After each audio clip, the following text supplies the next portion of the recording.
So this whole second camera thing, when the SL2S broke down, after all the issues I had with the M11, it was a tough pill to swallow.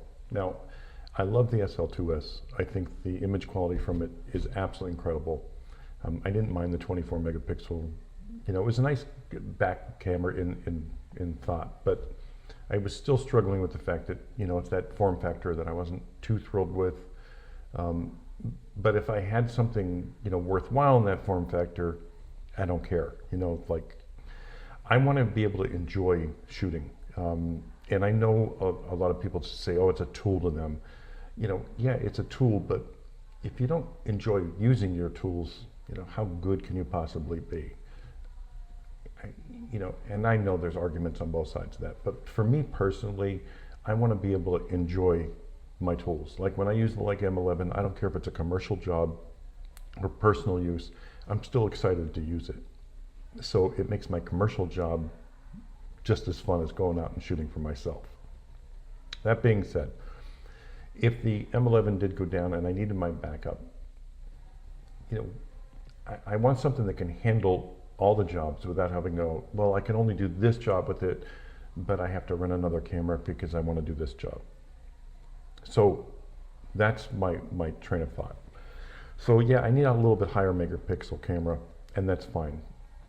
But picking the right one, because if it does have to be the form factor of a mirrorless, today's mirrorless, I want something I'm really going to enjoy using in post-processing as well as shooting.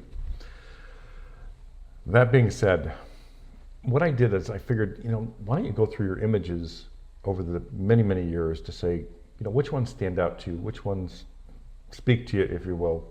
I don't know.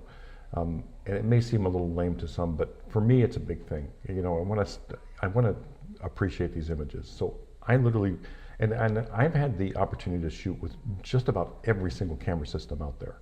And I'm appreciative for that by all means, but it also gives me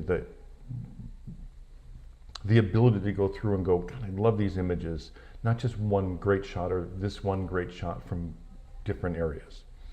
So I went through Lightroom for literally an 8-year span. And I just put, the larger thumbnails up and I scrolled through. And when an image stood out to me, I pulled it up and I didn't look at the metadata, I just color coded it. And I did this for that good amount of time. It took me a while, but I narrowed it down. And when I did narrow it down, there were, creepers here and there, like something that is off from the rest. But the majority of them were 2 to 3 cameras. 2 solid, a third was like really close in there. Now the 2 were, believe it or not, Sony's. The Sony A7R II and A7R IV. Now this could have been just because I was in a great time period then, and I used the 7R II for quite a while, so there was a lot of photos that, to look at there, and I did have some great work then. But anyway, my next step was to take these 3 cameras that I narrowed down to and look at the workflow. So like I wanted to go into Lightroom and say, okay, look at the history on what it took me to get it to be that great image. Because I want something that I don't have to do a lot of work on, that comes out of the camera the way I like the way it looks. That being said, the Sonys had some major color correcting done to them. and that's one thing that I hate. I hate doing color corrections because it's too easy to fluctuate or to make them not match. Because just a little shift in magenta or yellow, there's too much leeway there. So I want a camera that can handle color. Pretty much knocked the 2 Sonys out immediately. Now the Sony A7R IV wasn't bad, believe me, it was much better than the R2. And I'm sure the R5 is spectacular because everybody's saying this, the color is pretty damn good on that camera. But for me, I want out of the box, great color. The third camera, when I started looking at the history, I'm thinking, there's only like 1 or 2, maybe 3 steps in the history on every single photo. And that was like, okay, now I got to see what this is. And it didn't surprise me when I saw it. That being said, I just went immediately to go, okay, next thing I'm going to do is pick out just a 3-week period that I had with this camera, because I didn't want to go cherry picking images. And it brought me back to like when people go to these seminars and what do they call them? I can never remember the word of that. Anyway, they go and they shoot the models and learn how to do photography for, let's say, weddings. And they'll shoot setup shots in each different area. And the bride and groom are both supermodels, and the dress is perfect, the flowers are perfect, the lighting is perfect, everything's set up, and they just go in and shoot. And then they throw this stuff on their website and say, this is my photography work. The issue I have with that, I love the idea that they're going there to learn and to see these setups. But the problem is, in the real world, you never have that. You never have models as bride and groom. You never have the perfect lighting, the perfect flowers, the perfect dress, and a half hour to shoot this. So they throw these on the website, and when you go to Bob's Garage for the wedding, and the bride and groom are going, well, why don't my photos look like that on your website? It's an issue. So that's the issue I have with it. But learning is great. Anyway, I didn't want to do that for this, because I wanted you to see the photos within a 3-week period, good, bad, or otherwise. Now, I narrowed down the photos from the 4 or 5 different sessions in here, but I have a good array of outdoor, indoor, lit, and unlit. And that was the other thing.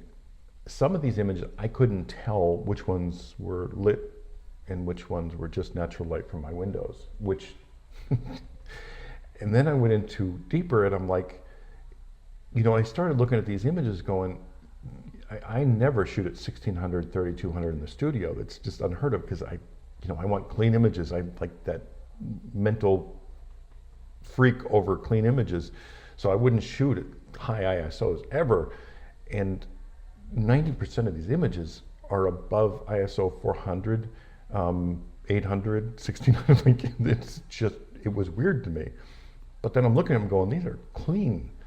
Anyway, I don't know if you're have an idea what camera this is yet, but we're getting there. And I will tell you at the end, I promise.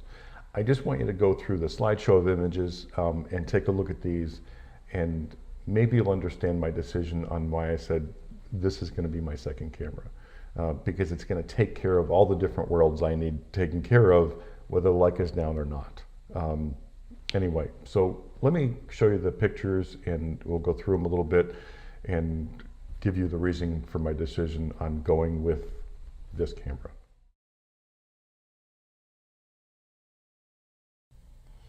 When I was going through these images and I got to this camera, and I went through this, this time period, this 3-week time period, I was shocked myself, because a lot of these images are window light alone and are at ISOs of 400 and above.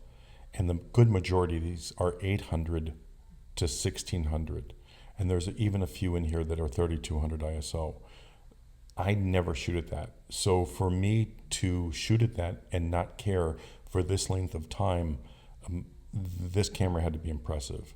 And looking at the history on Lightroom, on the edits that were made, as far as light, dark, dodge and burn kind of stuff, and color, there was so little work done to these images to get them to this point. Why didn't I think of this before? And when you zoom in on these and you look at the color transitions, because this is 16-bit color, it's impressive, and you can see a difference. So that's why I'm going with this camera. The ease of use, it does handle extremely well. Yeah, it's that form factor. It's a little bit bigger, but it's not heavy. It's lighter than the SL2S. It has enough megapixels for me to be able to shoot any job that I have.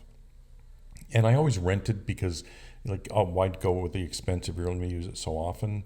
But then when I look at these and saw how many jobs and how many personal items I shot with this and enjoyed, I thought, why wouldn't I think of this in the first place? That's what kind of shocked me. So I have the best of both worlds in between the Leica M11 and this camera, and I think it's going to serve me well. And the lenses that I used, which were surprising as well. For most of these, it was the 65 and the 45. And the 45 being their like kit lens, if you will. I don't even want to say that because it's such an incredible lens.